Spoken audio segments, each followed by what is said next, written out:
दोस्तों, अभी तक आप लोगों ने देखा कि अथर्व रूबी को गोद में उठाकर बंगले के बाहर भागता है। करिश्मा भी इसके पीछे पीछे भागती है।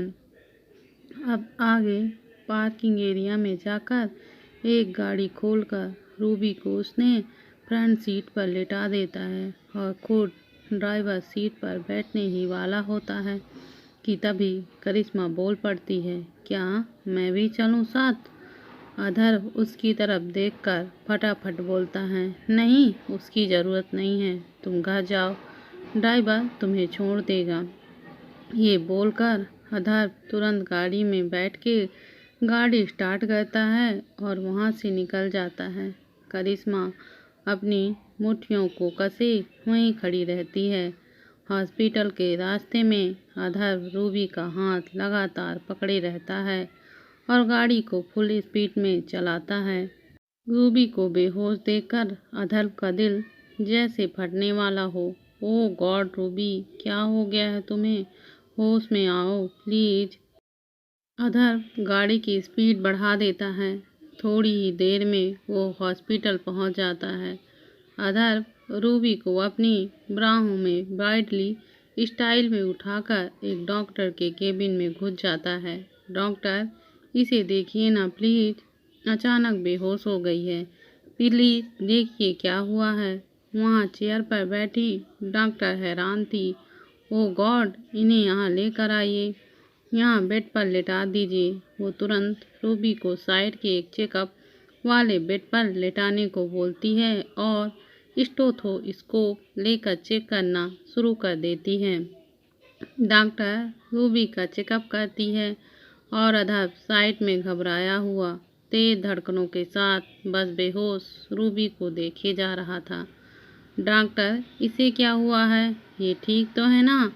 लेडी डॉक्टर अथर्व की तरफ पलटकर बोलती हैं, ये काफ़ी कमज़ोर लग रही है, ठीक से खाती पीती या आराम नहीं करती क्या? डॉक्टर की बात सुन अथर्व चुप खड़ा रहता है। आराम कहाँ? अथर्व ने तो आज तक उसे कभी चैन से आराम करने कहाँ दिया है। सब ठीक तो है ना डॉक्टर? इसे कुछ होगा तो नहीं ना? अथर्व डॉक्टर से चिंता घबराहट भरी आवाज़ में पूछता है। हमें इनके कुछ टेस्ट करने होंगे, आप ज़रा कुछ समय बाहर इंतज़ार करिए, डॉक्टर अथर्व से बोलती है। अथर्व जाना तो नहीं चाहता था, पर मन मार कर उसे जाना पड़ा। वो बाहर के बेंच पर अपने सर को अपने हाथों में लिए बैठा हुआ था। क्या मैंने ज़रूरत से ज़्यादा उसे? क्या होगा अगर कुछ हो जाएगा? क्या मैं बर्बाद कर पाऊंगा? अथर्व अपने आप को कोस रहा था। उसके दिल की धड़कनें बहुत तेज़ी से चल रही थीं। वो बस डॉक्टर के बुलाने का बेसब्री से इंतज़ार कर रहा था। वो कभी बैठता तो कभी उठकर यहाँ वहाँ चक्कर काटता। उसके दिल की शांति ही नहीं मिल रही थी। नर्स अंदर बाहर आ जा रही थी। रूबी के कुछ टेस्ट होते हैं, उनकी रिपोर्ट्स आती है। तब तक रूबी भी होश में आ चुकी होती है। रूबी की आंखें खुलती हैं। वो देखती है कि वो हॉस्पिटल में थी। वो हैरान थी कि वो हॉस्पिटल में कैसे आई, कौन उसे यहाँ लेकर आया। वो देखती है कि डॉक्टर सामने बैठी कुछ रिपोर्ट्स को पढ़ रही थी। वो धीरे से उठकर डॉक्टर के पास जाती है और पूछती हैं, डॉक्टर क्या हुआ है मुझे, और मैं यहाँ कैसे आई, कौन लेकर आया है मुझे? डॉक्टर रूबी की तरफ देखकर मुस्कुराती हैं, अरे आपको होश आ गया, बैठिए, आपको यहाँ आपके हस्बैंड लेकर आए हैं, आप बेहोश हो गई थी। हस्बैंड? ये वर्ड सुनकर रूबी हैरान थी। आखिर कौन हस्बैंड? क्या अथर्व उसे यहाँ लाया है? क्या उसने सबको बताया है कि वो उसका हस्बैंड है? हैरान रूबी धीरे से सामने वाली चेयर पर बैठ जाती है। डॉक्टर नर्स की तरफ पलटकर, जो कि वहीं साइड में खड़ी थी, उसे बोलती हैं, बाहर इनके हस्बैंड बैठे होंगे, जरा उन्हें बुला दो। डॉक्टर ये बोलकर रूबी की तरफ देखती है। नर्स बाहर अधर्व को बुलाने चली जाती है। अधर्व वहाँ बैठा हुआ बहुत परेशान और बेचैन हो रहा था। तभी नर्स उसे आवाज़ लगाती है, आपको डॉक्टर अंदर बुला रही हैं, आपकी बीवी को होश आ चुका है। ये बोलकर नर्स वहाँ से चली जाती है। रूबी को होश आ गया है। ये सुनते ही अधर्व को एक राहत की सांस आती है। अब उसका दिल थोड़ा शांत हो जाता है। वो फटाफट अंदर जाता है। वहाँ डॉक्टर के सामने वाली एक चेयर खाली और दूसरी चेयर पर रूबी बैठी होती है। अधर्व खाली चेयर पर जाकर बैठ जाता है। अधर्व नॉर्मल एक्सप्रेशन बनाकर चेहरे के रूबी की सही सलामत देख उसे थोड़ा चैन आता है। पहले रूबी को देखता है और फिर डॉक्टर की तरफ देखकर बोलता है, आखिर हुआ क्या है डॉक्टर? रूबी के बेहोश होने की वजह क्या थी? सब नॉर्मल तो है ना? डॉक्टर उनकी तरफ देखकर बोलती है, जी नॉर्मल तो नहीं है। डॉक्टर की बात सुन अधर्व हैरान परेशान हो जाता है, पर रूबी के चेहरे पर कोई एक्सप्रेशन नहीं। वो चुपचाप बैठी डॉक्टर की बात सुनती हैं। मिस्टर और मिसेज वरिष्ठ, आपके लिए 2 न्यूज़ हैं, ज़रा ध्यान दीजिएगा। डॉक्टर एक हल्की सी स्माइल के साथ बोलती है। रूबी और अधर्व हैरानी से पहले एक दूसरे की तरफ फिर डॉक्टर की तरफ देखते हैं। रूबी डॉक्टर से पूछती है, क्या बात है डॉक्टर? मुझे कोई बीमारी है क्या? कोई प्रॉब्लम है क्या मुझे? डॉक्टर बड़ी सी स्माइल के साथ जवाब देती हैं, नहीं मिसेज वरिष्ठ, ऐसा कुछ नहीं है, बल्कि खुशखबरी है। अधर्व कन्फ्यूजन में पूछता है, कैसी खुशखबरी डॉक्टर? प्लीज़ साफ साफ बताइए। डॉक्टर मुस्कुराकर दोनों की तरफ देखकर बोलती है, मुबारक हो, आप दोनों पेरेंट्स बनने वाले हैं। आप प्रेग्नेंट हैं मिसेस वरिष्ठ। डॉक्टर की बात सुन दोनों के मुंह और आंखें फटे के फटे रह जाते हैं। डॉक्टर आगे बोलती है, और अभी एक और खुशखबरी है। दोनों डॉक्टर की तरफ देखते हैं कि वो आगे क्या बोलने वाली हैं। तभी डॉक्टर बोलती हैं, आप एक नहीं मिसेज वरिष्ठ, बल्कि 2 बच्चों को जन्म देने वाली हैं। आपके गर्भ में एक नहीं 2 जानें पड़ रही हैं। रूबी और अधर्व की हैरानी की कोई सीमा नहीं थी। कुछ देर तक उन्हें समझ में नहीं आता कि क्या करें, कैसे रिएक्ट करें। रूबी नीचे अपने पेट की तरफ देखती है। वो हैरान थी, पर कुछ सेकंड में उसकी हैरानी दर्द में बदल जाती है। उसके दिल में अचानक एक अनचाहा दर्द सा होने लगता है। दूसरी तरफ अधर्व के दिल की धड़कनें जैसे नॉर्मल होने का नाम ही नहीं ले रही थी। वो बाप बनने वाला था। रूबी के पेट में उसके 2 बच्चे थे। वो कैसे रिएक्ट करे उसे खुद समझ में नहीं आ रहा था।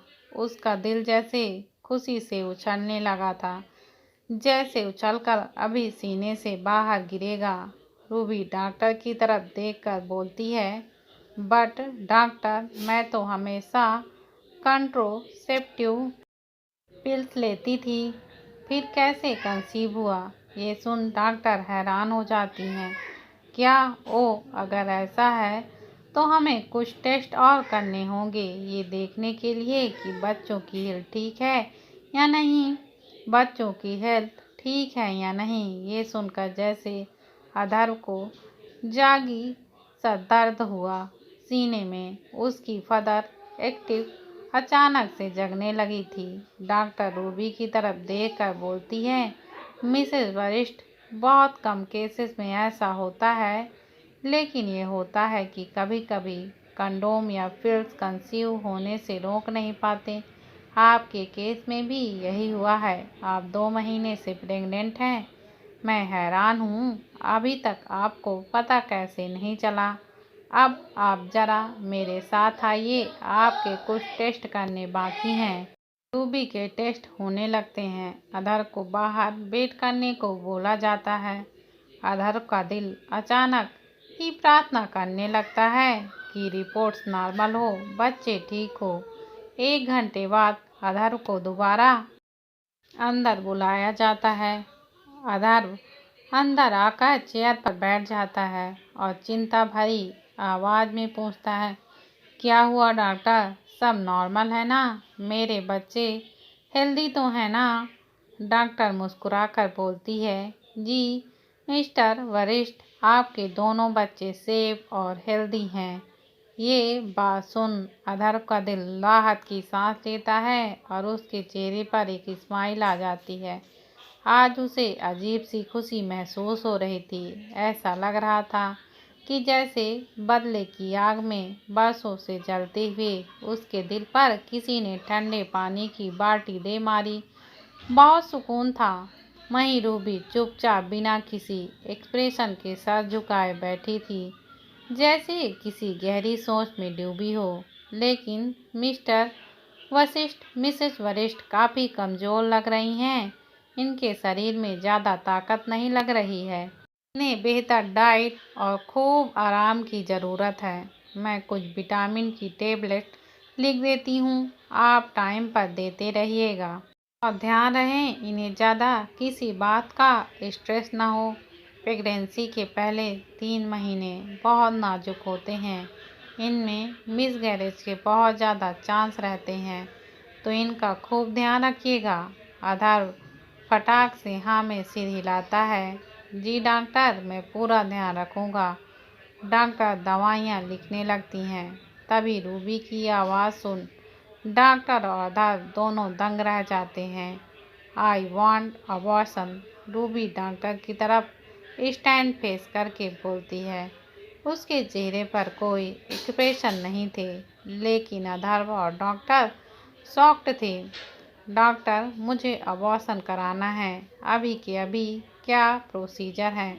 रूबी डॉक्टर की तरफ देखकर बोलती है। अधर्व को पूरी तरह से इग्नोर करते हुए रूबी की बात सुन अधर्व और डॉक्टर का मुंह हैरानी से खुला का खुला रह जाता है। डॉक्टर अधर की तरफ देखती हैं। दोनों ही बहुत हैरान थे। अधर गुस्से में मुट्ठियां कस लेता है। डॉक्टर रूबी की तरफ देखकर बोलती है, आप ये क्या कह रही हैं? आप अबॉर्शन? जी डॉक्टर, अभी के अभी करवाना है। आप प्रोसीजर बताइए। रूबी चेहरे पर बिना कोई भाव लिए बोलती है। डॉक्टर फिर से बोलती हैं, आप श्योर हैं? एक बार फिर से सोच लीजिए, आप अचानक बहुत बड़ा फैसला ले रही हैं। डॉक्टर अधर्व की तरफ पलट कर देखती हैं, जो रूबी की तरफ हैरानी और गुस्से से देख रहा था। मिस्टर वरिष्ठ, क्या आप भी अपनी वाइफ से एग्री करते हैं? क्या आप भी बच्चों को अबॉर्ट कराना चाहते हैं? अधर की आंखों में गुस्सा उतर आया था। अबॉर्शन का तो सवाल ही नहीं उठता। रूबी चुपचाप बैठी थी। Of course not doctor, excuses. अधर रूबी का हाथ पकड़ उसे केबिन से बाहर ले जाता है। डॉक्टर पीछे से हैरान से उसे देखती रहती है। क्या हो गया आजकल की जनरेशन को? भला कोई माँ अपने बच्चे को गिराने के बारे में सोच भी कैसे सकती है? अधर्व रूबी को गुस्से से खींचता हुआ हॉस्पिटल के बाहर गाड़ी के पास ले जाता है। रूबी को दर्द हो रहा था। अधर्व ने उसका हाथ बहुत कस के पकड़ा हुआ था। गाड़ी के पास ले जाते हुए अधर्व उसके कंधों को कस के पकड़ लेता है अपने हाथों में। रूबी को दर्द होता है, पर वो ये भाव अपने चेहरे पर नहीं आने देती। वो स्ट्रेच फेस रखती है। हाउ डे यू, तुम्हारी इतनी हिम्मत कि तुम मेरे बच्चों को मारना चाहती हो? सोच भी कैसे तुमने लिया कि मैं तुम्हें ये करने दूंगा? अधर्व के गुस्से का ज्वालामुखी फटने वाला था। उसकी आंखों में खून खौल रहा था। रूबी शांति से खड़ी रहती है। उसे जैसे कोई फर्क ही नहीं पड़ रहा था। वो अधर्व की तरफ देखती है और नॉर्मल आवाज में बोलती है, आपके नहीं सर, मेरे बच्चे मेरे पेट पे पल रहे हैं ना, इसलिए मेरे बच्चे हैं। और क्योंकि ये मेरे हैं तो इन्हें पैदा करना या नहीं ये मैं डिसाइड करूँगी, आप नहीं। रूबी की बात सुन अधर्व हैरान था। वो अपनी पकड़ और भी कस कर बोलता है और गुस्से में अपने दांत कसते हुए बोलता है, मैं बाप हूँ इनका, ये मेरी भी बच्चे हैं।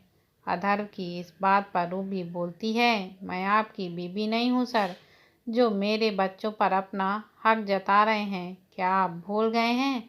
मैं सिर्फ आपकी हवस को शांत करने के लिए रखी गई एक सेक्स स्लेव हूँ, जिसे दुनिया रखैल बोलती है। और एक रखैल के बच्चे आपके कैसे हो गए सर? ये बच्चे आपकी हवस का नतीजा हैं। रूबी की बात सुन अधर्व एक सेकंड के लिए शॉक्ड हो जाता है। रूबी की बातें अधर्व का पारा और भी बढ़ा रही थीं। ये मत भूलो, मैंने खरीदा है तुम्हें। तुम्हारी हर चीज़ पर मेरा हक है, इन बच्चों पर भी। अधर्व के गुस्से की तो अब कोई सीमा ही नहीं रही थी। रूबी हल्का सा थकथका कर मुस्कुरा कर बोलती है, नहीं सर, आपने मेरे शरीर को खरीदा है। मेरे शरीर पर आपका हक है, मेरे बच्चों पर नहीं। कॉन्ट्रैक्ट में सिर्फ इतना लिखा था कि मैं आपकी स्लेव हूँ। उसमें ये नहीं लिखा था कि इस दौरान अगर कोई बच्चा हुआ तो उस पर भी आपका हक होगा। अधर्व गुस्से में बोलता है, क्या फ़र्क है? वो भी तो तुम्हारे ही शरीर का हिस्सा है। रूबी सीधा अधर्व की आंखों में देखकर बोलती है, फर्क है सर, मैं आपकी स्लेव बनकर जो भोगा है वो मेरे पाप के कर्मों की सजा है। पर अपने बच्चों को क्यों भोगने दूं? इनका तो कोई कसूर नहीं है। फिर इन्हें किस बात का दर्द मिले, किस बात की सजा मिले? रूबी की आंखें भरने लगी थीं। उसके चेहरे पर भी अब गुस्सा दिखने लगा था। वह अधर्व की आंखों में आंखें डालकर बोलती है, मेरी सजा मेरे बच्चे नहीं भुगतेंगे। उन्हें इस सजा का हिस्सेदार नहीं बनने दूंगी मैं। अधर्व शॉक्ड होकर खड़ा रहता है। उसे समझ में नहीं आता कि वो क्या बोले। उसके हाथ अभी भी रूबी के कंधों पर ही थी। आपकी तो शादी होने वाली है, कल आपकी बीवी घर आ जाएगी, आपके बच्चे होंगे। फिर मेरे यानी कि आपकी रखैल से मिले बच्चों का क्या होगा? क्या हाल करेगी आपकी अपने बीवी बच्चों पर? उनका कैसे जिएंगे मेरे बच्चे? क्या बोलेगा समाज उन्हें? आखिर वो कहलाएंगे तो आपकी नाजायज औलाद ही ना। अधर्व के हाथ रूबी के कंधों से छूट जाते हैं। वो 2 कदम पीछे हट जाता है। उसके दिल में अजीब सा दर्द उड़ जाता है। वो हैरान था। रूबी फिर से बोलती है, एक माँ होने के नाते अपने बच्चों के अच्छे भविष्य की कामना करना मेरा हक भी है और फर्ज भी है। लेकिन यहाँ मुझे उनका भविष्य साफ साफ दिखाई दे रहा है। ऐसा भविष्य, ऐसी जिंदगी देने से तो अच्छा है कि मैं उन्हें अपनी कोख में ही मार डालूं। अधर्व वहीं खड़ा उसकी हर बात सुनता है। आखिर गलत क्या कहा उसने? यही सब तो होने वाला है। अगर सोचा जाए यही तो फ्यूचर है उनके इन बच्चों का। अधर्व कुछ पल के लिए शॉक्ड में चला जाता है और सोचता है, मेरे बच्चे नाजायज नहीं, ऐसा कभी नहीं होगा, मैं ऐसा नहीं होने दूंगा। अधर्व का फेस कोल्ड और डार्क हो जाता है। वो धीरे से चलकर रूबी के पास आता है और बोलता है, गाड़ी में बैठो अभी के अभी। रूबी की आंखें आंसुओं से भरी हुई थीं। वो कुछ बोलने की कोशिश करती है, लेकिन उससे पहले वो कुछ बोल पाती, अधर्व उसका हाथ पकड़कर उसे गाड़ी में बैठा देता है। अधर्व उसे लेकर बंगले में पहुंचता है। उसका हाथ पकड़कर उसे बंगले में लेकर आता है, गुस्से में खींचता हुआ, रूम में जाओ और रेस्ट करो। अधर्व के एक्सप्रेशन इतने डार्क और आवाज़ इतनी ज़्यादा कोड थी कि रूबी के रोंगटे खड़े हो जाते हैं। वो बिना कुछ बोले चुपचाप रूम में चली जाती है। अधर्व नौकरों को इकट्ठा करता है और उन सबको इंस्ट्रक्शन देता है, टाइम टू टाइम हेल्दी खाना रूबी के पास कल से ही लेकर जाने की तुम लोग ध्यान रखना। कल से तुम्हारी ड्यूटी रूबी मैडम का ख्याल रखना है। कल तुम्हें एक डाइट चार्ट दे दिया जाएगा। रूबी मैडम के लिए तुम वही खाना बनाओगे जो उसमें लिखा होगा? I am clear? जी सर, सारे नौकर एक साथ बोलते हैं। मैं अभी बाहर जा रहा हूँ। अगर रूबी मैडम को लेके कोई भी दिक्कत या इमरजेंसी हो तुरंत मुझे फ़ोन करना। और हाँ, ध्यान रखना रूबी बाहर ना जा पाए बंगले से। अधर्व को कहीं न कहीं डर था कि रूबी अगर अबॉर्शन के लिए चली गई तो। जी सर, सब नौकर फिर से बोलते हैं। Go now. अधर्व सबको जाने का इशारा करता है और सब चले जाते हैं। उसके बाद वो वहाँ से बाहर जाकर गाड़ी में बैठ जाता है और कॉल करता है बार में मिल अभी। फिर वो फ़ोन काट कर गाड़ी लेकर बार की तरफ चला जाता है। उधर रूबी कमरे में बेड पर बैठी आंसू बहा रही थी। वो अपने पेट पर हाथ रख कर बोलती है, बच्चों, अपनी माँ को माफ़ कर देना। तुम्हें मारने के बारे में सोचने के लिए भी भगवान मुझे हजारों साल नरक में जलाएंगे, लेकिन मैं क्या करूं? कैसे दूं तुम्हें ये जिंदगी? यहाँ इतना दर्द है कि तुम सह ही नहीं पाओगे। तुम्हारी माँ बेबस है बच्चों, प्लीज मुझे माफ़ कर देना। तुम्हारा बाप इंसान नहीं दरिंदा है, तुम्हें क्या प्यार देगा जब उसे खुद ही नहीं पता कि प्यार क्या है। रूबी इसी तरह रात भर रोती रहती है, फिर उसकी आंखें लग जाती हैं। दूसरी तरफ अधर्व बार में ड्रिंक पे ड्रिंक लगाया जा रहा था। लाउड म्यूजिक में बहुत से लोग डांस कर रहे थे। एक हाथ उसके कंधे पर आता है और वो पलट कर देखता है।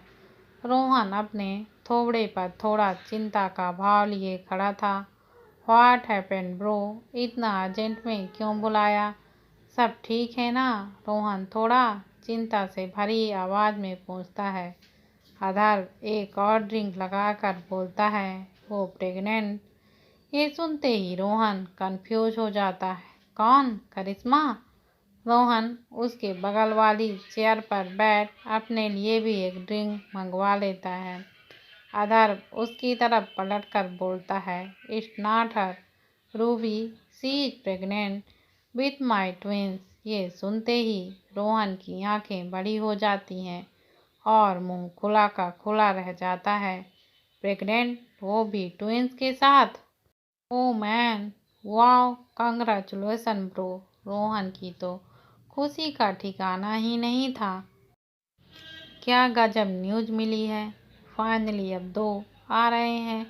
अधर्व और रूबी के बीच की दूरियां मिटाने ये बच्चे जरूर दोनों को करीब आने का जरिया बनेंगे।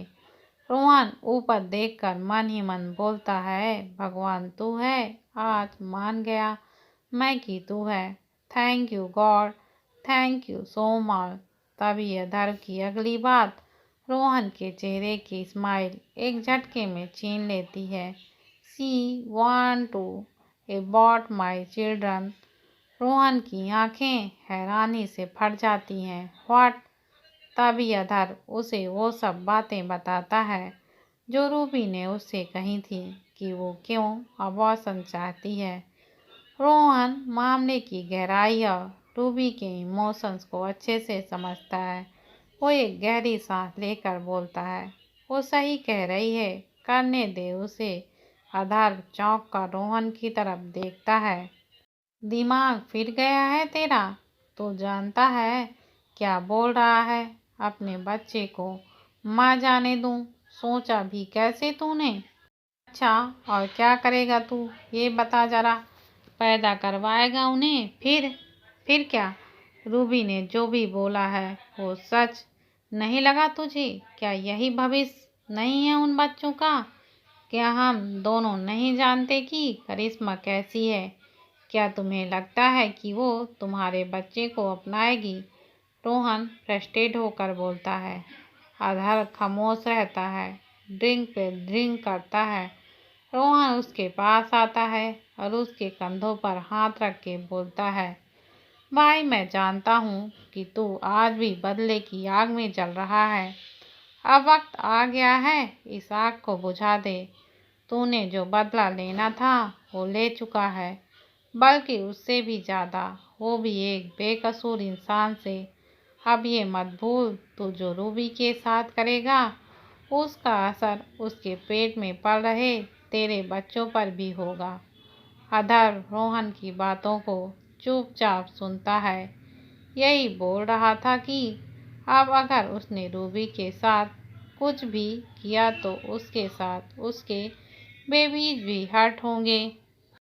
रोहन एक गहरी सांस लेकर हल्की आवाज में बोलता है, उसे अपना ले भाई, और उसके और अपने बच्चों के साथ एक नई जिंदगी शुरू कर, जिसमें अतीत का कोई भी दर्द ना हो, सिर्फ खुशियाँ हो। छोड़ दे ये बदले की जिंदगी, वरना सब कुछ खो बैठेगा। तुम्हारा प्यार, तुम्हारे बच्चे, कैसे छोड़ दूँ, कैसे भूल जाऊँ, सब कैसे? क्या इतना आसान है? अधर नशे की हालत में बोलता है। जानता हूँ आसान नहीं है, पर मुझे करना होगा। किसी और के लिए ना सही, तेरे दो छोटे छोटे बच्चों के लिए। कभी कभी कुछ चीज़ें भगवान पर छोड़ देनी चाहिए, वो बेहतर न्याय करता है। रोहन की बात सुन अधर उसकी तरफ देखता है। वो कुछ नहीं बोलता, बस उसकी बातों को सुनता और सोचता है। दोनों कुछ टाइम वहीं बिताते हैं। अधर काफ़ी नशे में होता है। उसने काफ़ी पी ली थी। अधर ने इतना ज़्यादा ड्रिंक करने की वजह से रोहन ने बहुत कम पी थी, क्योंकि उसे ड्राइव करना था। अब घर जाने का वक्त हो गया है, मैं तुझे ड्रॉप कर देता हूँ, क्योंकि तुम खुद तो चलने की हालत में नहीं। रोहन अधर को उठाकर गाड़ी में डालता है, खुद ड्राइवर सीट पे बैठ जाता है और ड्राइव करने लगता है। अधर सीट का पर बेसुध होकर पड़ा था। वो धीरे से अपनी आंखें बंद कर लेता है। कुछ देर बाद, hey bro, get up, we are home. Rohan अधर के कंधे से हिलाता है। अधर नींद से जागता है। उसकी आंखों में आंसू थे। अधर की आंखों में आंसू थे। रोहन बहुत हैरानी से पूछता है, bro, why are you caring, are you alright? Rohan के बोलने पर अधर चौंक कर अपनी आंखों को हाथ लगाता है, जो गीली हो चुकी थी। रोहन उसकी तरफ हैरानी और चिंता से देख रहा था। भाई, तू ठीक है? हाँ, मैं ठीक हूँ। अब तू जा। ड्रॉप करने के लिए थैंक यू, ये बोलकर अधर गाड़ी से उतरकर बंगले में चला जाता है। God help him please. Rohan एक गहरी सांस लेकर वहां से चला जाता है। आधार अंदर आकर सोफे पर पसर जाता है। उसकी आंखें अपने रूम के दरवाजे पर टिकी हुई थी। उसकी आंखों में कॉम्प्लिकेटेड इमोशन थे, एक अजीब सा दर्द, एक अजीब सी तड़प। सर, आपके लिए खाना लगा दूं? एक नौकर आकर पूछता है। नो, उसकी ज़रूरत नहीं है, तुम जाओ। अधर ये बोलकर उठकर अपने रूम में जाने लगता है। वो रूम में पहुंचकर दरवाज़ा बंद कर देता है। उसकी आंखें रूबी पर टिकी थी। रूबी वहां बिस्तर पर सोई थी। वो हमेशा की तरह अपने कपड़े उतारकर बिस्तर पर उसके बगल में लेट जाता है। वो उसके बहुत करीब आता है और उसे पीछे से हक कर लेता है। रूबी की नींद खुल जाती है। वो बिना कपड़ों की ही सो रही थी, जैसे कि अधर्व ने उसे बोल रखा था। अचानक एक भारी से शरीर की आगोश में खुद को महसूस कर रूबी की आंखें तुरंत खुल जाती हैं। बॉस। रूबी पलटकर देखती है कि अधर्व काफी नशे में था। वो उसकी तरफ ही देखे जा रहा था। आज अधर की नज़र में कुछ तो बहुत अजीब था। आज के बाद तुम कपड़े पहनकर सोना, ठंड बहुत है, तुम बीमार पड़ सकती हो। अधर बहुत सॉफ्ट आवाज़ में बोलता है। अधर की बात सुन रूबी हैरान थी। उसे यकीन नहीं हुआ कि अधर ये बोल रहा है। भला उसे कब से उसकी चिंता होने लगी। भले ही उसे ठंड लगे, वो बीमार पड़े या मर ही क्यों ना जाए, अधर को इससे कब से फर्क पड़ने लगा। रूबी को लग रहा था कि नशे में है, इसलिए ऐसा बिहेव कर रहा है, ये केयर वगैरह दिखाना है। लेकिन नशे में होने के बावजूद भी अधर को होश था कि वो क्या कर रहा है।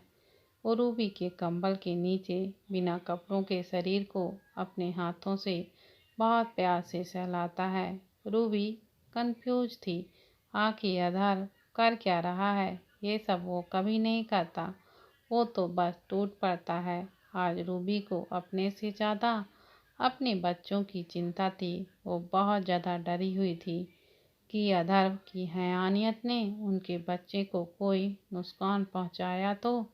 इतना तो वो समझ गई थी कि अधर्व में इंसानियत तो नहीं है। आज भी अगर वो पागलों की तरह उस पर टूट पड़ा तो बच्चों का क्या होगा। ये सोच सोच कर घबराहट के मारे रूबी की धड़कनें बढ़ी हुई थी। लेकिन अधर्व कुछ ऐसा करता है जो उसकी कल्पना से भी परे था। अधर्व उसे धीरे से अपने करीब खींचकर और अपनी बाहों में भर लेता है और अपने सीने से चिपका लेता है। उसने प्यार से अपनी तरफ खींचा, बहुत ही केयर के साथ। रूबी चुपचाप उसकी बाहों में पड़ी रहती है। उसका एक हाथ अधर्व की नंगी छाती पर था तो उसके दिल पर, जिससे वो उसकी धड़कनों को महसूस कर सकती थी। आज अधर्व का दिल भी नॉर्मल स्पीड पर नहीं था। ये देखकर रूबी भी हैरान थी। दोनों की ही धड़कनें तेज थीं। दोनों कुछ वक्त तक एक दूसरे की आंखों में ही खोए रहते हैं। अतीत के साथ बिताए वो खूबसूरत लम्हे को, खूबसूरत पल दोनों की आंखों के सामने मूवी की तरह चलने लगते हैं। हर वो लम्हा जब दोनों साथ थे, अधर्व किस तरह रूबी को प्रिंसेस की तरह रखता था, उसे प्रोटेक्ट करता था, उसकी केयर करता था। दोनों कैसे हमेशा एक दूसरे की बाहों में रहते। वो लम्हे जो दोनों की जिंदगी के सबसे खास लम्हे थे। दोनों एक दूसरे की आंखों में गुम थे और एक साथ अतीत की सैर करते हैं। कुछ पुराने इमोशंस उभर कर उनकी आंखों में आंसुओं के रूप में आ जाते हैं। दोनों की आंखें हल्की सी नम हो जाती हैं। दोनों की ही आंखें भर आती हैं। आज अधर की आंखों में भूख या हवस नहीं, सॉफ्टनेस थी, केयर थी, प्यार था, जो उस अधर की आंखों में हुआ करता था, जिसे रूबी ने कभी प्यार किया था। जब वो उसकी आंखों को देखता है, रूबी को हमेशा उसमें बेशुमार प्यार दिखता। कभी लगा ही नहीं था कि अधर यह सब नाटक कर रहा है। लेकिन वो कहाँ जानती थी कि वो नाटक नहीं था।